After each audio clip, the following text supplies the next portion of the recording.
Mais non, mais en fait, on faisait une simulation, je ne vous avais pas encore rappelé, c'est bon ça. Mais c'est bon, restez, allez-y. Non, restez surtout, non, ne faites pas ça. Allez, prenez, vous avez votre petit micro. Comment ça va se passer cette conférence? C'est simple, j'ai envie de vous dire. Comme d'habitude, c'est vous qui faites vivre la conférence. Vous avez une question pour nos invités. N'hésitez surtout pas à lever la main. Et bien écoutez, on va faire ça pendant environ 45 minutes. J'ai envie de vous dire, avant, on n'a pas l'habitude de les avoir sur scène vraiment. Donc du coup, c'est le moment. Je sens qu'il y a des gens qui sont déjà là. Ça va, madame? Vous voulez qu'on appelle des secours ou autre? N'hésitez surtout pas. Vous voulez une bouteille d'eau? Il n'y a pas de souci? Ok, je vois déjà qu'il y a des gens qui sont quand même assez émotifs et qui sont très heureux de vous voir. Mais il est là. C'est pour toi. Puis on a appelé Spider-Man, on a dit est-ce que Tom Holland est libre? On nous a dit non. Par contre, on a un Spider-Man. Ça va être assez cool. Philippe Laure, très heureux de vous avoir sur cette scène, vraiment. Je suis très heureux de vous revoir pour certains et rencontrer pour d'autres, vraiment. Inutile de vous dire que, comme tous les gens qui sont dans cette salle, je suis un petit peu quand même un petit peu fan. D'accord? J'ai aussi grandi avec vous et c'est pour ça que ça me fait super plaisir de vous avoir sur cette scène, vraiment. Donc du coup, il va y avoir des questions de ma part aussi quand même, et aussi beaucoup de questions de notre public qui, je suppose, a vraiment hâte de pouvoir discuter un peu avec vous. Mais voilà, on va parler un petit peu de ces années 90. Alors, elles sont pas, si on peut dire qu'elles sont lointaines, mais on va dire que vous vieillissez très bien. Vraiment. Oui. Oui. C'est gentil. Si, vous m'entendez? on t'entend très bien. Bon, du coup, on peut commencer les hostilités. Est-ce que vous êtes prêts? Là, c'est la digestion, il est quelle heure là? Il est 14h, les gars, là-haut. Est-ce que vous êtes prêts? Voilà, là c'est mieux. Eh bien, commençons. Donc, je vous l'ai dit, si vous avez une question pour Philippe ou pour l'un de nos invités, n'hésitez surtout pas. Laure, Philippe sont là pour vous. Qui a une première question? Qui veut commencer? Eh bien voilà, on lance les hostilités, c'est parti. Vous avez vu ce petit blanc là entre les 20 mètres qu'il y a à parcourir là, comme ça? Bonjour, comment t'appelles-tu? Marie. Marie, c'est ça? Oui. Comment ça va, Marie? Super. Ouais. Ouais. J'ai l'impression que ça va très bien. Ouais. Pas de timidité, rien du tout. Ça Ok. Marie, ta question? Du coup, c'est une question pour Philippe. Ouais. En tant que toi-même, si tu avais à choisir entre toutes les femmes de José, Dieu sait si pas, voilà, mais pas les actrices, les femmes, les personnages dans la série, laquelle choisirais-tu et pourquoi? Aucune, j'irai tout seul sur une île déserte. Non, laquelle je choisirais, mais le rôle ou bien la femme? Oui, le rôle. Ah, le rôle? Non, Oui, le rôle. La femme dans la série, pas l'actrice. Ah, là.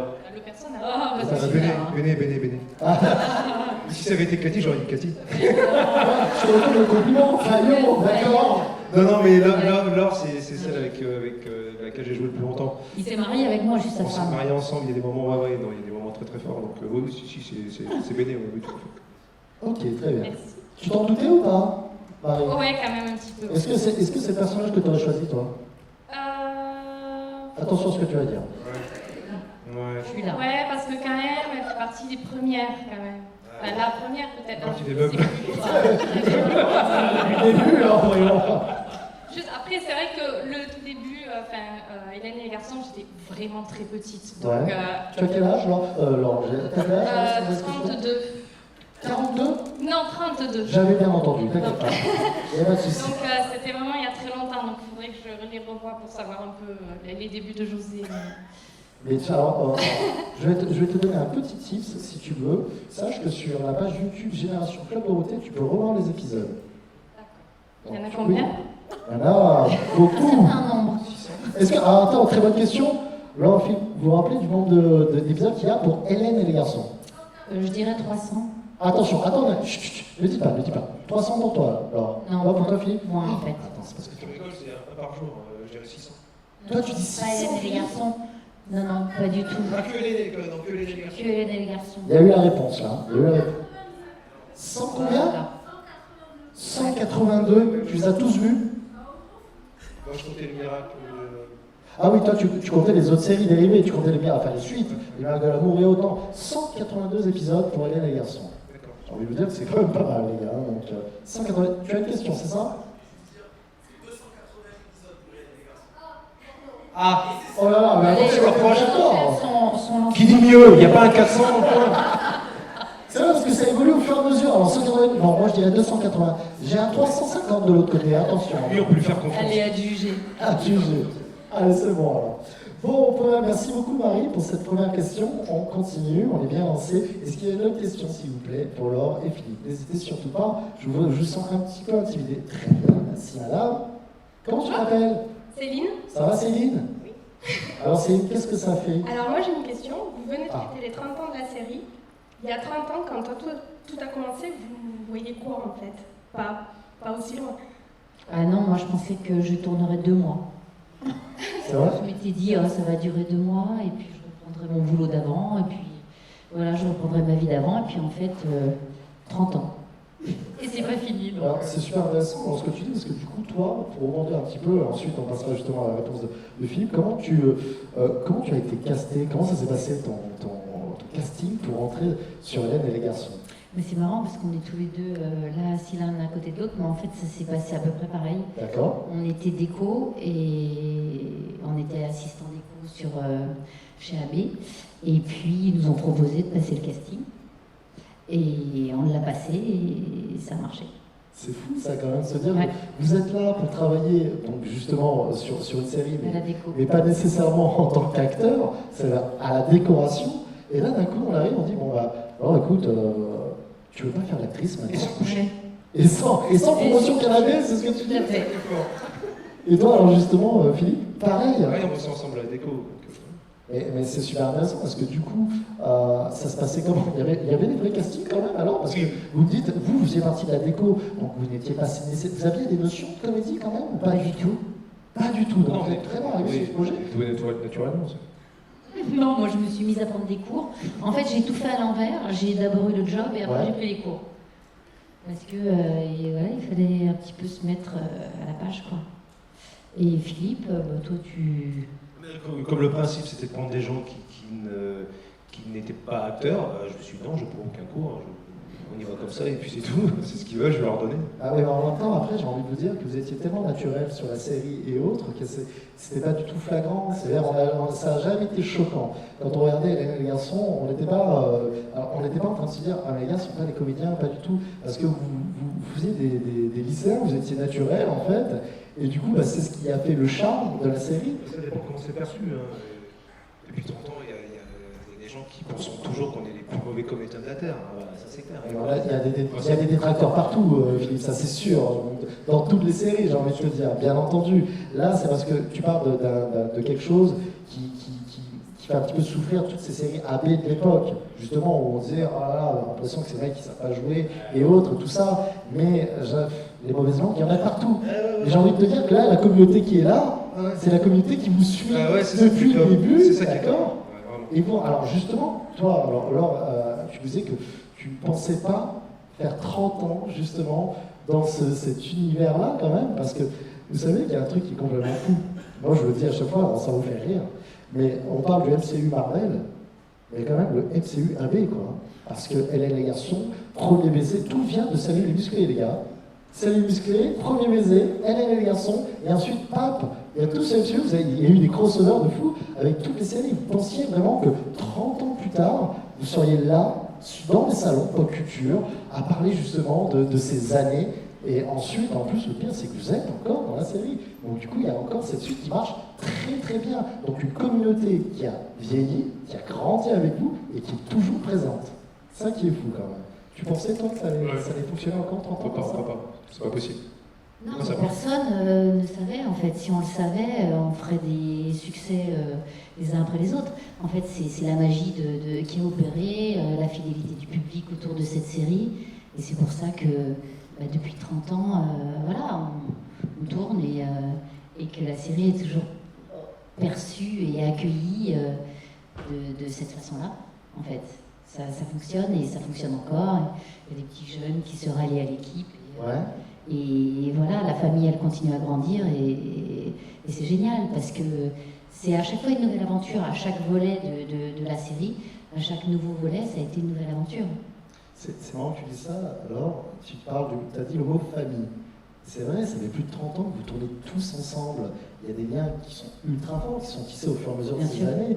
Ça veut dire qu'au début, vous ne connaissiez pas nécessairement, vous avez appris à jouer tous ensemble, mais là, 30 ans à jouer dans la même série.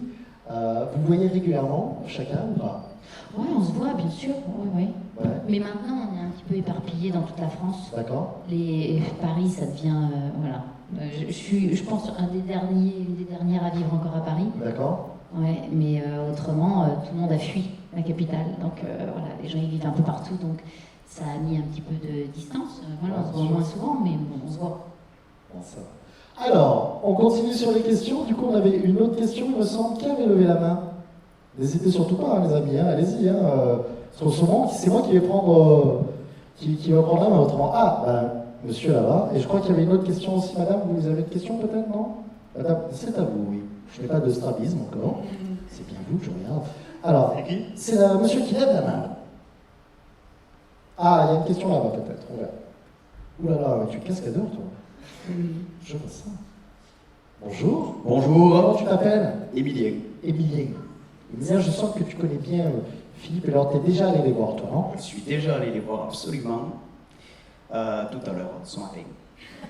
Donc, je voudrais vous poser une question par rapport à vos relations donc, entre acteurs de la série. Est-ce que vous avez des contacts aussi avec d'anciens personnages? Je pense par exemple à Linda ou à Nathalie, qui étaient des personnages historiques et qui ont disparu de la série, quoi. Moi, je continue à avoir des nouvelles de Linda, par exemple, qui est vraiment une très bonne amie à moi, et elle vit à Londres. Donc, dès qu'elle vient en France, on se voit et on reste en contact. Voilà, donc elle va super bien. Et autrement, on a des nouvelles de Rochelle aussi, qui vit aux États-Unis. Et c'est tout. Ok, merci. Alors, est-ce qu'il y a d'autres questions? Merci Emilien. Ah, ben voilà, ça y est, ça commence à arriver des questions.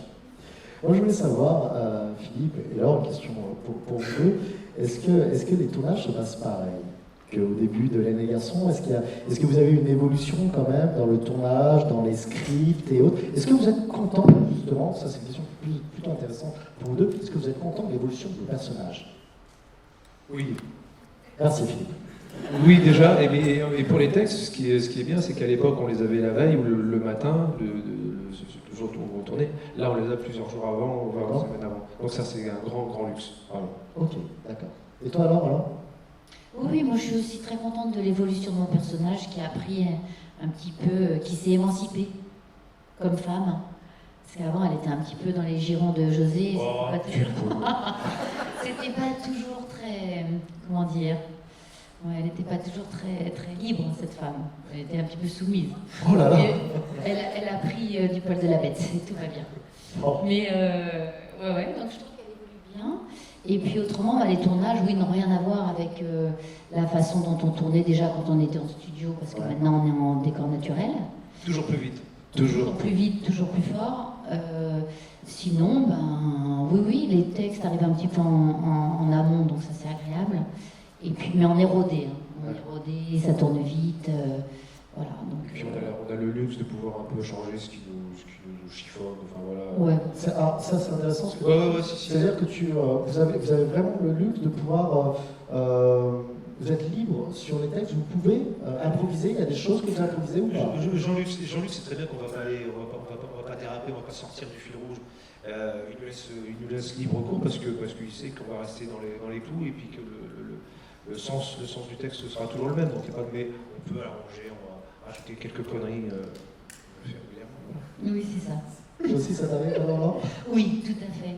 Il sait que de toute façon, on respectera le personnage et que si on change quelque chose, ça sera pour essayer de plus coller à ce qu'on a envie de jouer. Un peu de fantaisie. Et un peu de fantaisie, un peu d'humour, un peu... Parce que lui, il écrit quand même, on a un rythme de tournage qui est très soutenu. Il y a 2 inédits par semaine. Donc lui, il faut qu'il fournisse. Vous êtes encore en cours de tournage là? tourne toute l'année en fait. Toute l'année. Et donc, comme lui, il a vraiment un rythme très soutenu d'écriture, nous, on rajoute des trucs en fonction de... Ça fait 3 textes par semaine. Ouais, en fonction de la direction aussi qu'on a envie de donner à notre personnage. Donc, on distille des trucs et lui, Il pioche. il est content en fait Ouais. qu'on donne à manger au personnage. Il va être synergie, donc du coup, c'est sûr. Ouais. Vraiment, d'accord, ok. Alors, on avait une autre question. Qui avait levé la main? C'est toi. Comment t'as vaincu? Océane, Ça va, Océane? ça va, ça va. Pas trop timide? Pas trop intimidé? Non, non, pas du tout. Bon, ça. Océane, ta question alors. Alors, je voulais savoir si vous aviez des anecdotes croustillantes à nous raconter sur Hélène et les garçons ou les mystères de l'amour. Qu'est-ce que tu entends par croustillant? Oh là là, voilà. T'as vu les yeux qui brillent de Philippe? Attention, hein, t'as vu quand t'as dit anecdote, j'ai failli me retourner sur Philippe et me dire oh là là là là. Tu vois, tu as unleash the Kraken, là, tu as ouvert la boîte de Pandore. Ben, je sais pas, Philippe. Alors pour le on va dire- croustillant, on va c'est dire- Philippe. Hein. Alors, pas Non. croustillant, mais une anecdote, peut-être des anecdotes marrantes, vraiment des situations qui vous ont fait le plus rire. On a vu beaucoup de best-of. Ah, ouais, mais c'est ça, du croustillant, il n'y en a pas. C'est des conneries, c'est ce qui arrive, les fous rires qu'on a, bon, les scènes de fou rire que j'ai vu avec Laure, ou les scènes, la scène avec Patrick, la scène de lit avec Patrick quand on fait un câlin tous les deux. C'est un Tu as l'air songeur quand tu y penses. je suis triste. Depuis, j'ai pas un coup de téléphone, pas une lettre. C'est pas pour rien. Il est parti ce matin et plus rien du tout. Non, mais voilà, non, rien de croustillant. Je suis désolé de te décevoir. Bah attends, pour Philippe. Ah ouais, Que là, bah oui. anecdote. Du croustillant, non, je suis pas sûre non plus, mais Non, c'est restons vrai sur le que marrant, peut-être sur Non, quelque mais- chose. on a vécu, comme on tourne rapidement, donc déjà ça c'est la meilleure façon d'avoir des fous rires qui s'installent et qui sont indécrottables. Les trucs qui sont horribles parce qu'on voit l'équipe technique qui bosse quand même énormément, qui sont souvent assez fatigués d'enchaîner les journées comme ça très longues. Et plus cette pression nous prend, plus on se dit qu'il faut justement respecter tout ça, puis là c'est foutu. Plus ça part en sucette. Mais après, il y a eu forcément, quand on tourne aux Antilles, pas mal de situations dingues. Parce que j'en parlais avec Philippe tout à l'heure, et je lui disais, les scènes d'hélicoptère qu'on a tournées, c'était dingue, parce qu'on tournait tout à l'arrache, comme ça on a eu de la chance, hein, mais on tournait très vite, on sautait dans les hélicoptères, on n'avait pas de porte parce qu'il fallait pouvoir filmer, Ouais. on sautait dans les hélicoptères, on s'attachait à l'arrache, l'hélicoptère il décollait, il basculait. C'est rock'n'roll. Hein. Mais on se disait, mais on a eu tellement de chance. Après, il y avait des scènes de plongée sous-marine. Moi, j'ai failli me noyer à 20 mètres de fond. Après, bon, il y a eu plein d'aventures. Moi, j'ai failli être haché. Pardon, voilà. J'ai failli être haché par une hélice de bateau. Et c'est Patrick qui. Ouais, non, mais C'est c'est vrai. très très sérieux. Ouais, En plongée. je remonte à la surface et il y a un bateau qui passait derrière moi que j'ai pas vu. Et c'est Patrick qui m'a tiré par le pied. On a eu une chance. Et l'hélice est passée au-dessus de ma tête. Ok, d'accord. Bah, tu vois, on avait des Ah, c'est pas croustillant. Ah, c'est pas conscience, hein, mais bon. Ça aurait pu être. Ok, dramatique, d'accord. ouais. Très bien, très très bien. Alors, on avait une autre question. Il me semble que quelqu'un. Monsieur, qui est juste ici, qui avait une question. Moi, j'aurais une question. Le temps qu'on arrive à toi, j'ai une autre question. Le Club Dorothée s'est arrêté en 1997. Comment vous avez vécu, vous, qui n'étiez pas nécessairement animateur sur l'émission, mais qui, quand même, vous étiez acteur dans ces séries à succès qui étaient diffusées au Club Dorothée. Comment vous avez vécu cette interruption du Club Dorothée?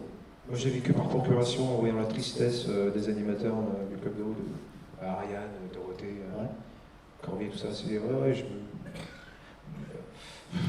C'était super triste. Ouais, vraiment triste. Ce qui est triste, je pense, c'est la façon dont Ça a été fait. les gens apprennent.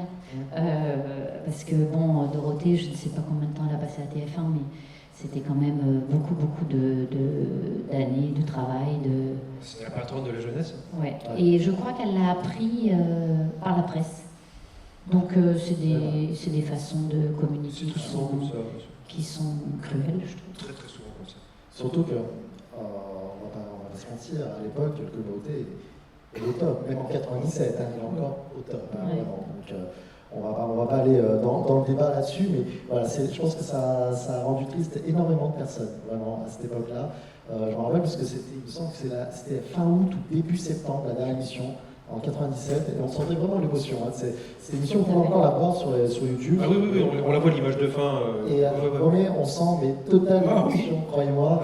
Croyez-moi qu'à mon avis, tous n'étaient peut-être pas au courant, enfin très peu au courant que ça allait s'arrêter comme ça. Donc du coup, moi je pensais justement à vous tous ces acteurs qui jouaient dans toutes ces séries, parce qu'à l'époque, il n'y a pas que Hélène et les garçons, il y a énormément d'autres séries AB qui sont comme ça, qui sont juste dire, mais tout se termine comme ça, comme ça. Vous avez eu ce sentiment de dire, ça y est, c'est fini, je vais peut-être retourner dans la décoration ou autre. Moi, je sais pas, je l'ai pas vécu comme ça. Moi, j'avais pas l'impression que la série était concernée par l'arrêt du Club Dorothée. Je sais pas. Ça, c'est mon. Je sais pas. D'accord, ok, très bien. Très bien. Philippe qui est songeur, qui réfléchit. Je pense à cette période, mais je pense que le Club 12 s'est arrêté avant nous. Hein. Mais bien sûr. Le Club 12 s'est arrêté bien avant nous. Hein. Oui, je crois, oui, il me semble. Oui, Ça ne nous a pas arrêté. Non, ça nous a. Non, j'ai pas pensé à la fin de la série. Non. Mais c'est vrai qu'on a pris une grande claque dans la gueule quand c'est arrivé, ça, bien sûr. D'accord. Alors, on avait une question. Alors, bonjour, comment tu t'appelles? Bonjour, on s'est vu ce matin. Je voulais vous demander, sur la période Hélène et les garçons, quel est pour chacun de vous le morceau que vous avez préféré, musicalement, qui tournait autour? Voilà, pour ma part, c'est Où s'en va le monde, que j'ai découvert récemment, mais je voulais savoir pour vous. Moi, je pense que c'est Who Lotta Love de Led Zeppelin. Un beau t-shirt, je le dis. Mais non, j'ai pas de morceau. Alors, Philippe, non? Moi, c'est Hélène. C'est une association complète des chansons d'Hélène avec la série, et c'est tout ce qui a accompagné ces moments où on allait au concert d'Hélène et tout ça. En fait, c'est un mix total entre cette époque et puis ce qu'on tournait et ce qu'on vivait avec Hélène à côté pendant ses concerts et tout ça. C'était quand même une époque Les concerts, c'était top. de folie. Ouais. Quoi. Les concerts d'Hélène, c'était un truc. Moi, je me souviens quand Hélène, elle a eu son problème à Bercy, quand elle avait eu un petit souci en début de concert et qu'elle est tombée sur scène. Il y avait donc 10 000 personnes à Bercy. C'était Bercy ou le Zénith? C'était Bercy. C'était Bercy, et il y a eu tout à coup, mais il y avait une hystérie quand elle est arrivée, et un silence de mort. Et ça m'a marqué. Enfin, ça fait partie de cet engouement qu'il y a eu pour Hélène, qui était d'une puissance. C'était un Se retrouver sur la scène de Bercy. moment de dingue. Nous, C'est quand on s'est impressionnant. retrouvés sur la scène de Bercy, Même si c'est pour faire beaucoup. ouais, c'était une. Surtout qu'il devait y avoir combien là, 5000 personnes? Il y a plus que ça. Bercy, 12 000. 12 000. Ah ouais. Mais je pense que, Philippe, est-ce que tu te rends compte quand même qu'à l'époque, quand Hélène fait les Bercy comme ça, tu fais 12 000 Elle en a fait personnes, 5 d'affilée. 5. Vous vous rendez compte quand même que à l'époque, Hélène et les garçons, mais tout le monde regarde. D'ailleurs, dans les cours de récré, on en parle, Tout le monde ne le dit pas, mais tout le monde ne le dit pas. Mais alors, tu sais quoi, alors oui, bien sûr. Je pense qu'il y en a, comme ils sont comme ça, je fais, ah, tu regardes Hélène et les garçons, toi, ah là là. Je fais, non, ça, moi je regarde, mais c'est pas moi en fait. ouais, c'est ma soeur qui regardait les garçons. Et moi, je regarde d'un œil attentif juste à côté. Mais vous ne vous rendez pas compte que c'est un phénomène à l'époque. C'est un phénomène. Hélène qui remplit Bercy, Dorothée qui remplit, je crois qu'elle a même le record Oui. de remplissage de Bercy, Ouais, Dorothée. c'est C'est pour vous dire. Donc il y a un impact qui est fou. Vous vous rendiez compte à l'époque, enfin, toi Philippe, tu dis, quand tu montes sur la scène, tu vois là, tu vois tous ces gens-là, tu rentres et là tu te prends une Une onde de vague d'amour. Ah ouais, c'est ça, une ça onde devient de choc. super bizarre. Ouais, c'est très très impressionnant. Alors j'imagine en plus, quand tu es musicien ou chanteur et que tu prends ça, c'est fabuleux. Je pense que c'est le plus beau métier du monde. Hein. Mac 2. Ouais, voilà. Alors, moi j'ai envie de te dire, Philippe, tu as joué pendant des années quelqu'un qui jouait d'un instrument. Ça t'a donné envie de jouer d'un instrument? Pas du piano. Je me suis mis à la gratte il y a quelques C'est vrai? années. Ouais, mais le piano, non, j'ai essayé. Super bien maintenant. J'ai essayé le piano, mais c'est pas non. Ok, tu fais d'un instrument toi? Non, pas? Pas du tout. Pas du tout? D'accord. Je vois que t'as un beau t-shirt de Led Zeppelin, c'est un groupe que t'aimes bien ou pas? Ouais, c'est vrai? C'est ton groupe préféré, Led Zeppelin? Non, moi c'est ACDC, mais j'aime bien les aides. D'accord, ok. Parfait. Est-ce qu'il y a une autre question? Ah, je vois que madame là. Juste ici, madame a une question. Annie. Elle s'appelle Annie, c'est ça? Bonjour Annie. Oui, bonjour. Oui, je voulais savoir, quand vous faites tourner un feuilleton, ça prend combien de temps avant qu'il passe à la télé? Ah, tu veux dire, quand il tourne un épisode, combien de temps ensuite après il y a le délai de diffusion après, c'est ça? Pas très longtemps, je dirais, oui, entre 3 semaines C'est court. et 5 semaines. On n'a pas beaucoup de stock. Entre 3 semaines et 5 semaines Ouais. Tu trouves alors, je sais pas du tout. C'est très rapide. C'est rapide? Ah ouais, c'est Ah oui, oui, super rapide. Ah d'accord. bah, Oui, parce qu'entre temps, il faut quand même faire le montage, il faut faire l'étalonnage, il faut faire tout Ouais. ça. Après, oui, non, c'est très rapide. Vous disiez que là, en ce moment, vous tournez 2 épisodes par semaine? on est c'est trois ça épisodes. 3 épisodes par semaine, les Mystères de l'amour? 2,5, je dirais. Ouais. C'est un épisode, on tourne un épisode en 2 jours. On doit tourner Un 5 gros jours par rythme, quand semaine. même, hein. Ouais, non, c'est- C'est un sacré rythme quand même. Alors, moi j'ai une autre question. Est-ce que ça te convient alors, Annie? C'est moi la réponse? J'ai une petite question pour vous deux.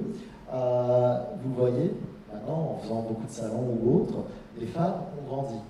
Mais il y a une nouvelle fanbase qui apparaît avec les Mystères de l'amour. Des gens qui sont peut-être un peu plus jeunes, des gens qui n'ont peut-être pas connu Hélène et les garçons, mais qui vous ont connu à travers les Mystères de l'amour. Qu'est-ce que ça vous fait de voir un petit peu toutes ces générations qui viennent vous voir? Ça veut dire, alors, on va se mentir, il y a des quarantenaires un petit peu comme moi, et d'autres qui sont beaucoup plus jeunes, qui ont 20 ans, 16 ans, et qui viennent voir en disant: oh là là, mais j'adore votre personnage dans la série. Et vous êtes comme ça, t'as déjà vu les garçons? Ben non, je connais pas, moi je connais que les Mystères d'amour. Qu'est-ce que ça vous fait, vous? Alors, Mais en fait, je pense que ça vient du fait que Jean-Luc, il écrit et il puise comme ça dans la société des phénomènes qui parlent à tout le monde.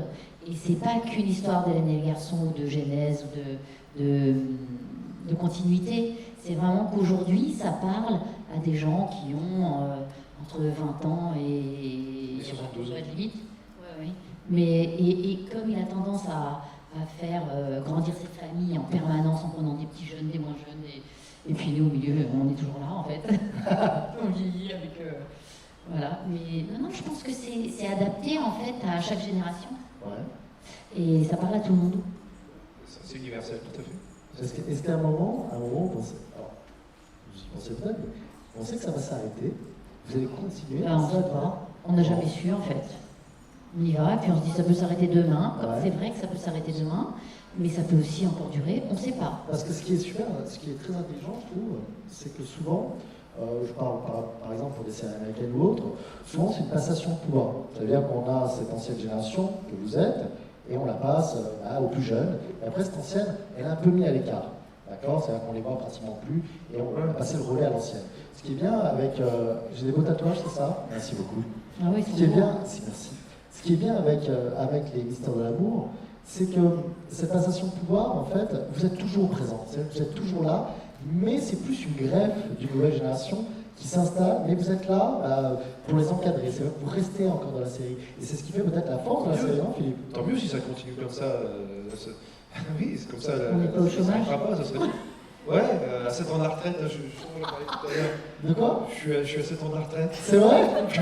Tu ne les fais pas, mon fils. Ça, ouais, Tu ne les fais pas. encore un petit peu. Bah oui. Non mais voilà, mais bon, ouais, on verra.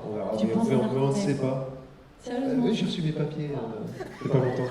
Non mais je vous jure, c'est pas une connerie. Non, c'est- J'ai reçu mes papiers il y a 15 jours. Est-ce que ça fait mal, Philippe, quand on reçoit ses papiers de retraite? Non mais ça m'a fait Il veut chaud. plomber Ça t'a fait un choc, ouais, tu veux- Qu'est-ce que c'est? J'ai reçu une contravention? Non, c'est mes papiers de retraite. Ouais, non mais c'est sérieux. J'aurais préféré la contravention. Ouais, c'est drôle. Mais quand j'ai vu 7 ans, ça m'a rassuré. J'ai dit, oh putain, c'est cool. Dans 7 ans, je suis en vacances. Félicitations. Alors, est-ce qu'il y a... Alors, félicitations, je sais pas, mais en tout cas, voilà, 7 ans, t'as encore le temps. Il n'y a pas de souci. Est-ce qu'on a une autre question? Ah, il y en a d'autres. Alors, je vois que Marie, t'as une autre question. Et je vois qu'il y a Alex Luthor en haut qui a une question. T'as vu, je me suis pas gouré de perso cette fois. Il est là, regarde, c'est le monsieur qui a très peu de cheveux. Oui, je sais, mais je connais. Ah oui. Bon, je peux pas dire qu'il y a les cheveux de Philippe. Hein. Où ils sont à l'intérieur. Hello, comment tu t'appelles? Bonjour, ça va? Ça va? C'est ton nom? Ça va? Non, Ah. Mumu. Mumu. Moi j'avais une question qui est pour vous trois du coup, et pour toi aussi Fred. Ah, c'est gentil, merci. Vous avez incarné pour beaucoup de gens des personnages qui sont très emblématiques et qui ont un nom qu'on connaît beaucoup. Et du coup, ça fait quoi d'être appelé par ce nom-là au lieu d'être appelé par votre nom à vous? Ah. Oui, parce qu'en vrai, il faut savoir que je joue dans une web série qui s'appelle Lou, en fait. Qui est la première, qui s'appelle Lou, qui est la première web série en France. Donc, qui qui fait beaucoup de millions de vues, et je fais 3 fois le Grand Rex. Je n'ai pas fait Bercy, mais je fais beaucoup de scènes aussi, donc voilà. Bravo. Et donc je joue un des rôles principaux dans cette série. Voilà. Et du coup, je vais laisser parler Philippe, qui va commencer. Alors. Moi, ça va être très rapide. Au début de la série, c'était beaucoup José, et maintenant, depuis des années, c'est Philippe. Donc, moi, j'adore. Moi, je préfère qu'on m'appelle Philippe que José. Donc, mais ça fait partie aussi, c'est le temps. Depuis toutes ces années où on fait partie de la famille, enfin, on est chez les spectateurs pratiquement tous les jours, enfin, ou tous les week-ends. Il y a une habitude, mais c'est plus le prénom de l'acteur que du personnage. Et toi alors, Roland? Moi, on m'appelle plutôt par mon prénom, mon vrai prénom. Ouais. Ouais. Oui, puis ça me va. Hein. Ah ouais, mais c'est... Est-ce que, du coup, alors ça te va, moi je me doute, mais est-ce que c'est en t'idinant, est-ce que ça te dérange quand les gens, peut-être les vieux fans, les plus vieux fans, ils viennent vers toi et te disent « Oh Bénédicte, j'adore ce que vous faites » Pas du tout, parce que ce personnage, il fait partie de nous. Ouais. Donc pas du tout. Non, c'est tout à fait cohérent en fait. On passe du temps avec. Moi, j'en passe du temps avec Béné. Hein. Tous les jours. Toujours, et encore maintenant. Donc bon, je n'en veux pas. Hein. Ok. Bah, moi, c'est pareil, j'ai envie de te dire, Lulu, moi, ça fait 12 ans, ça va faire 12 ans bientôt que je tourne dans la web-série. Et moi, les salons pop culture, j'en fais énormément. Ce que je fais aussi, c'est que comme je suis host dans le milieu du sport, je fais beaucoup de grosses compétitions sportives. Et le truc, c'est que souvent, eh bien, tu as des très gros joueurs qui sont là, qui sont sur scène, et avant les compétitions, ils viennent me voir en scred, ils font « Vous êtes Sparadrap dans la web-série double ?» Et ça, alors que limite, ces mecs-là, ils sont 600 fois mon salaire, tu vois. Et je leur dis, bah oui, c'est moi et tout. Ils sont super heureux, et ça ne me dérange pas, parce que j'ai envie de te dire que ça fait partie du jeu. Moi, si j'ai récupéré cette petite notoriété, c'est grâce à la web-série, et c'est grâce à mon personnage de Sparadrap. Donc du coup, quand les gens viennent me voir et qu'ils me disent, et qu'ils m'appellent pas Fred, et qu'ils me disent « Oh, Sparadrap, ça fait plaisir de te voir », bah, moi, c'est un peu plus jeune quand même que Philippe et Laure. Donc du coup, je leur dis, ouais, ça va, je suis content, tout ça. Combien de fois on vient me voir, on balance les répliques du personnage, et les gens attendent que je leur réponde au tac au tac, quoi, tu vois. Donc du coup, non, franchement, moi, ça va. Comme ça fait partie, un petit peu comme ce que disait Laure, ça fait partie de moi, mon personnage fait partie de moi. Je ne serais peut-être pas sur cette scène à côtoyer mes héros d'enfance avec vous si je n'avais pas joué dans la web-série. Donc du coup, ça fait partie du game, et on peut très bien m'appeler Fred, on le fait, souvent on le fait, mais quand je fais pas mal de salons pop culture, on m'appelle aussi pas mal Sparadrap. Donc du coup, les deux me vont très bien, il n'y a aucun problème avec ça, au contraire. Ça répond à ta question, Lulu? Merci, mon Lulu. Alors, est-ce qu'il y a d'autres questions? Alors, Marie, il y a une autre question. Tu avais une question, c'est ça? Non, je t'ai vu, j'ai cru lever la main. Alors, Marie, il y a une autre question.